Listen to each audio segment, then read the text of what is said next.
SOP adalah standar operasional prosedur atau etika ke masjid pada hari Jumat.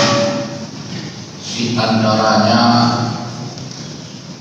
adalah fas'au ila dzikrillah, bersegera untuk ke masjid, bergegas lebih awal lebih bagus bandingkan pahala keluarga yang punya adalah orang yang duluan ke masjid dengan orang yang kemudiannya malah pada saat khatib sudah masuk membacakan dua khutbah.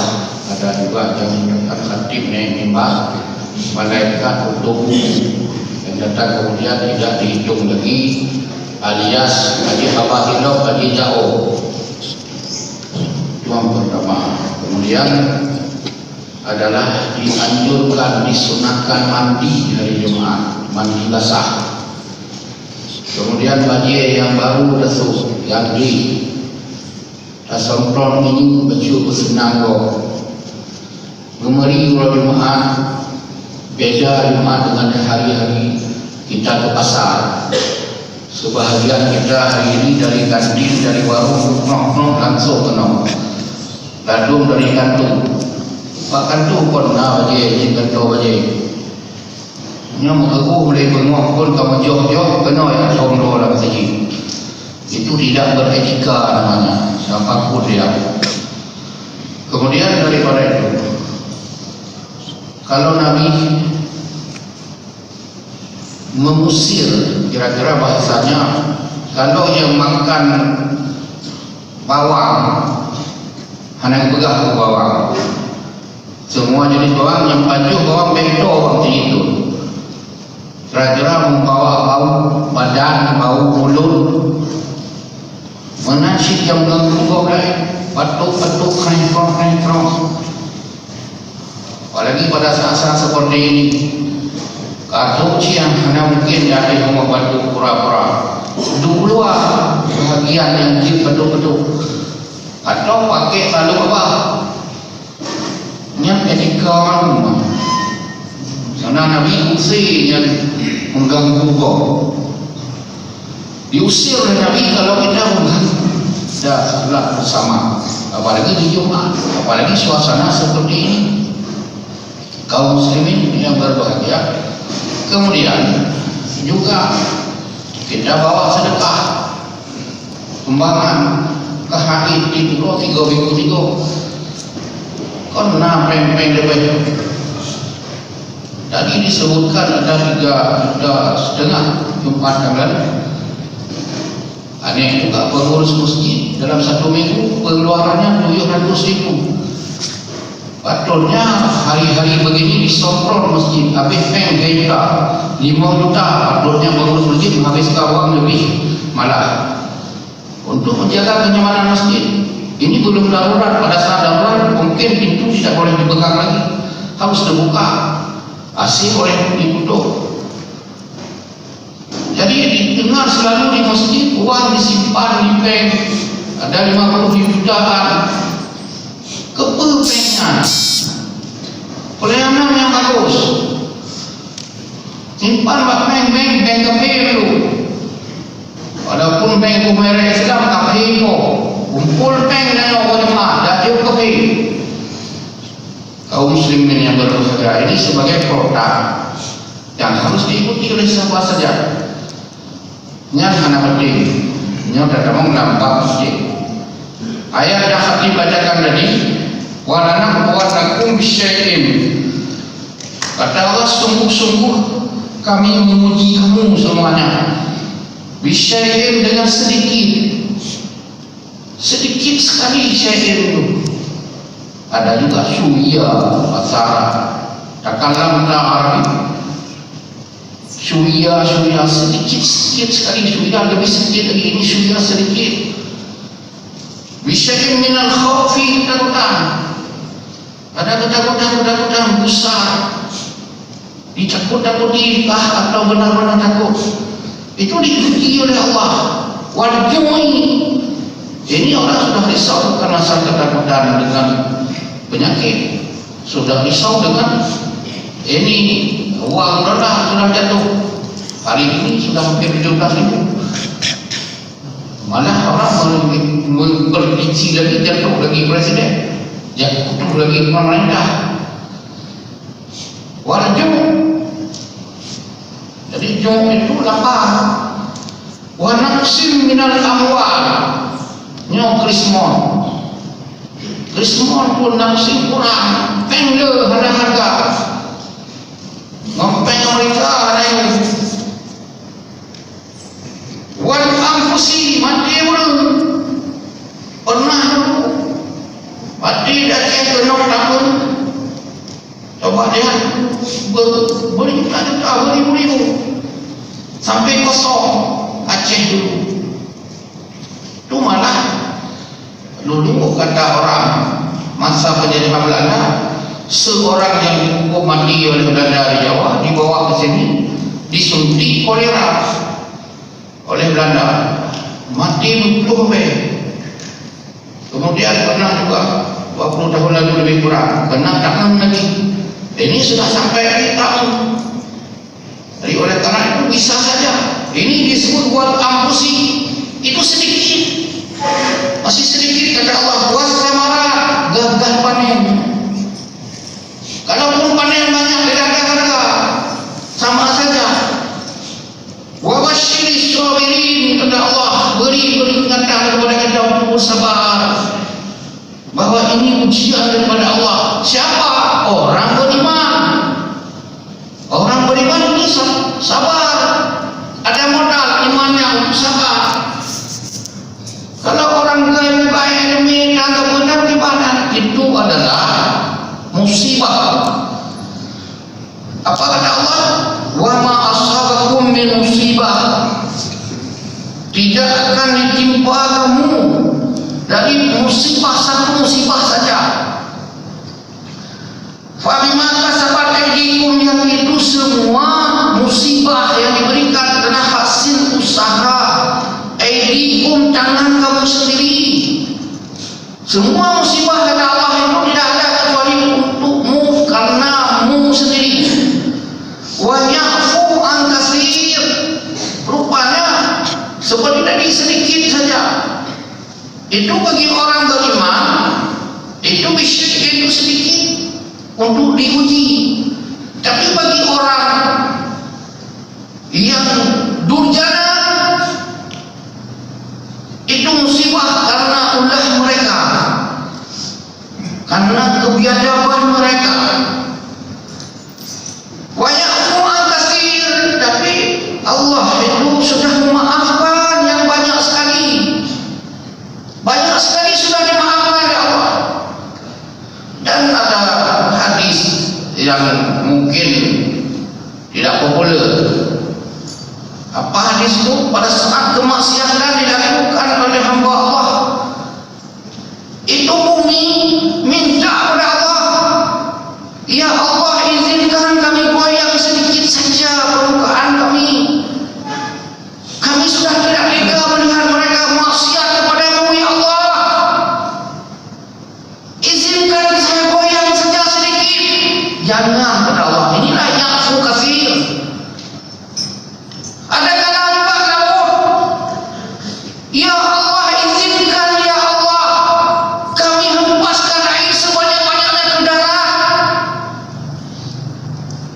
Izinkan ya Allah, mereka dahsyat sekali kemaksiatannya, zalim ya Allah, sampai memakan diri sendiri mereka. Apa ya Allah, memakan rakyatnya, mengorbankan rakyat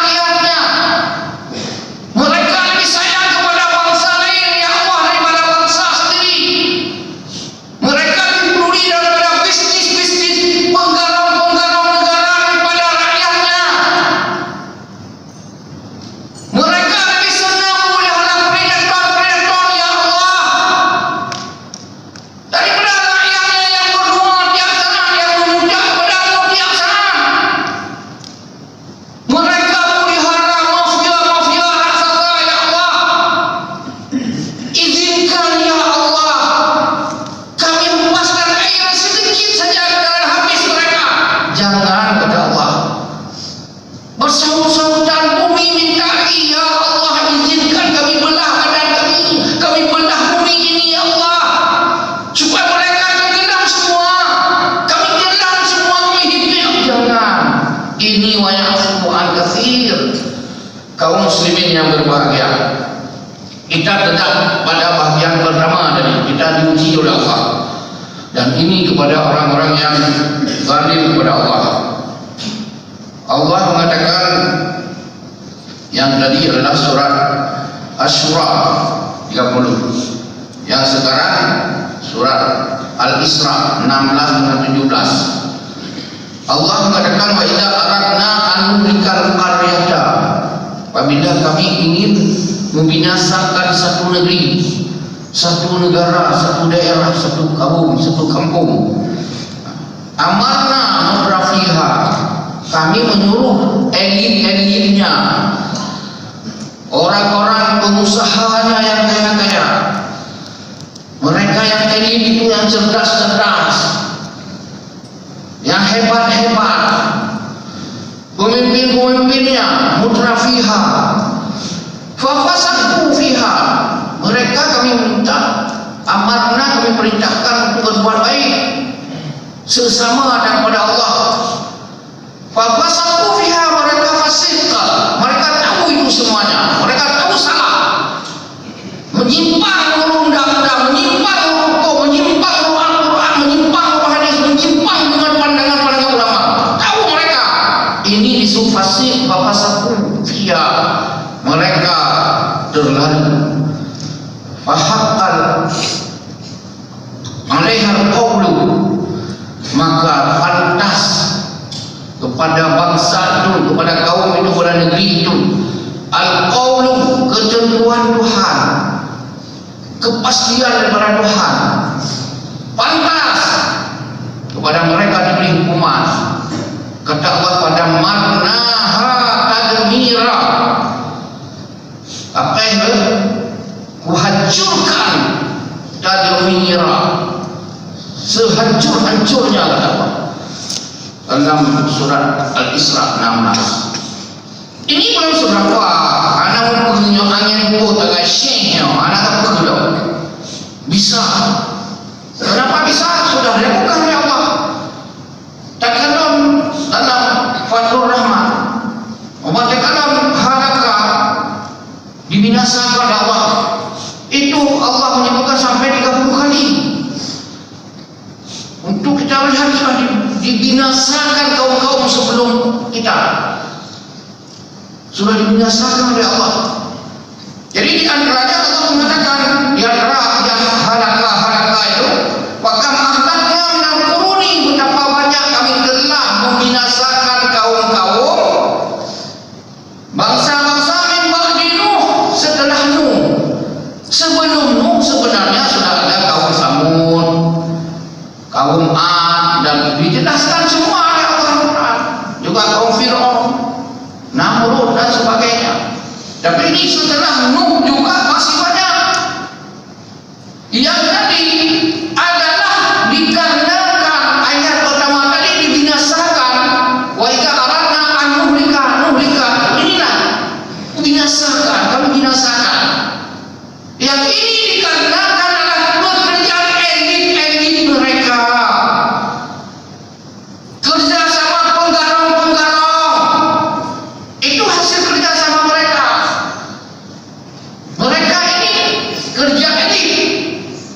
Ini ayat berikutnya adalah min ba'di Nuh, setelah Nuh, kata Allah, wa kafa bi rabbika bi dzunubi ibadihi, sudah cukup.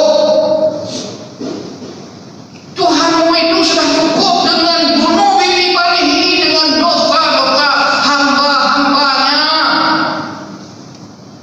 Nyekasih Pak Tuhan.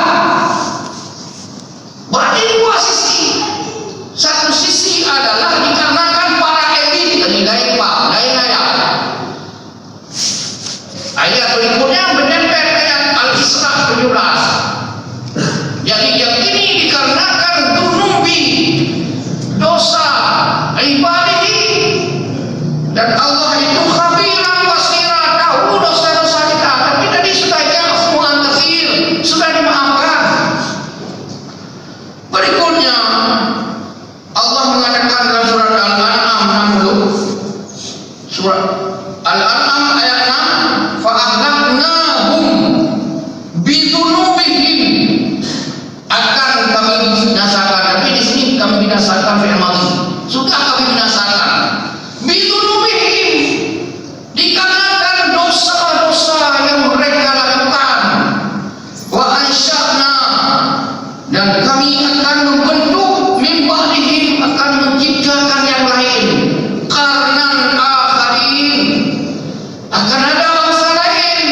akan kaum lain. Dan seperti inilah dulu-dulu kita dengar betapa dahsyat orang Romawi, betapa dahsyat rezim-rezim dulu, tapi bisa berganti sama sekali.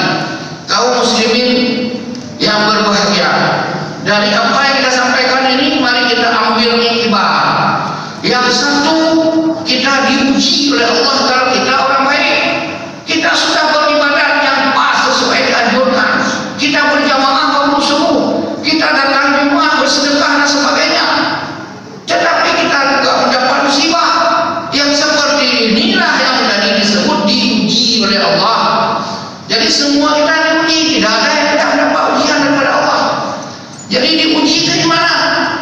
Apalagi misalnya lusa orang peringati Isra Mi'raj. Isra Mi'raj dahsyat juga, diuji oleh Allah, diceritakan gambaran-gambaran yang tidak masuk akal, abstrak semua, malah keluar angkasa, bercerita antariksa, bercerita luar biasa. Pada zaman itu tidak ada orang bermimpi bercerita langit bumi. Kalaupun ada dongeng yang paling dahsyat pun tidak pernah menggambarkan naik ketika di langit. Ada Sidratul Muntaha, ada semuanya. Tidak ada disebut dalam satu saat itu bisa terbang dari Mekah ke Mukarramah, Masjidil Haram ke Masjidil Aqsa. Tidak ada. Dongeng, ahli dongeng, juara satu di dunia, tidak mungkin. Begitu datang Nabi mencerita, pertama dituduh sihir, kemudian dituduh itu bohong, kemudian dituduh dongeng. Abu Bakar Siddiq, sadaqta ya Rasul, sadaqta ya Rasulullah, sadaqta ya Rasulullah. Ini ujian keimanan bagi umat Islam saat baru 11 tahun. Isra Mi'raj tahun ke-11. Diuji, sebahagiannya lindung ke mana? Mungkin, hanya mungkin. Tidak orang yang sudah beriman datang kepada Rasulnya, Rasul, benar itu benar. Coba anda naikkan kaki sebelah besar, coba dua-duanya tidak bisa. Bagaimana juga anda mengatakan bahwa anda sampai ke langit, sementara kaki anda satu saja bisa berdiri, satu lagi dia tidak bisa. Tidak bisa terbang kaki anda besar saja anda boleh. Kalau begitu datang ke Ali langsung tanya, ya Ali tolong jelaskan kepada saya. Dan Rasul, anda bisa menjelaskan. Langsung Ali mengambil pedang, potong kedua. Memang dasar hitam pakai. Potong kedua. Tanya oleh Abu Bakar, hai Ali, kenapa anda potong? Bukankah disuruh beri penjelasan? Nabi itu yang takut bersama Jibril naik ke langit tidak bisa meyakinkan, apalagi saya yang tidak tahu kecuali disuruh potong kedua. Kemudian datang Umar, hai Abu Bakar, anda begitu cerita tentang Isra Mi'raj, belum habis satu alinea, belum habis satu nafas Nabi ngomong sadaqta, sadaqta, sadaqta. Ada apa kamu? Apa jawab Abu Bakar? Saya sudah percaya bahwa Muhammad itu Rasul Allah. Saya sudah percaya bahwa Allah itu benar adanya. Kalau ini sudah percaya semua benar, maka apakah disebut Abu Bakar As-Siddiq? Kaum muslimin yang berbahagia, persoalan iman, kon pura-pura, kon ringan-ringan. Ini masih ringan. Nanti akan ada nyawa taruhan langsung berhadapan dengan kafir. Ini kita masih tipu-tipu daya. Ini baru doa kita mungkin. Kita berawak-awak jangan masuk lagi orang Cina ke sini. Muatkan orang dalam negeri yang tidak punya kerja sudah menggalang negeri ini. Jangan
Masya Allah, setolol apa mereka, sebodoh mereka. Binatang kami KTP itu anak kami kulit derma, anak bangsa orang sudah dituntut oleh Tuhan di sana, kamu terima. Bangsa sendiri pulang di luar negeri kau karantina, habis biaya kau karantina, kau semprot. Bangsa setan kau biarkan. Kaum muslimin yang berbahagia, ini semua ujian bagi kita. Mari kita serahkan diri kepada Allah. Qul la yusibana, tidak akan ditimpa apapun kepada kita. Kata Allah pun, katakan hai Muhammad, la yusibana, sekali-kali kalau digunakan lam itu salamana, la yusibana, tidak akan ditimpa kita illa ma kataballahu lana, kecuali itu sudah kataba, itu sudah tersurat, sudah termaktub, sudah tertulis. Itu hak kita, lana itu bagi kita. Dan sampai di situ selesai pesannya. Untuk apa salah kali kambing hitam, kebu hitam, gajah hitam. Oleh karena itu kaum muslimin yang berbahagia, kita tawakallah kepada Allah. Apabila kita tawakkal kepada Allah, apa kata Allah? Wa may yattaqillah, siapa yang bertakwa kepada Allah, yaj'al lahu makhraja, ada jalan keluar di mana-mana. Wa yarzuqhu min haitsu la yahtasib, diberi rezeki yang kamu tidak perhitungkan jauh sebelumnya. Wa may yatawakkal, lanjutkan ayat itu, siapa yang kamu bertawakal, fa huwa hasbuh, selesai urusan. Bertawakal, terpaksa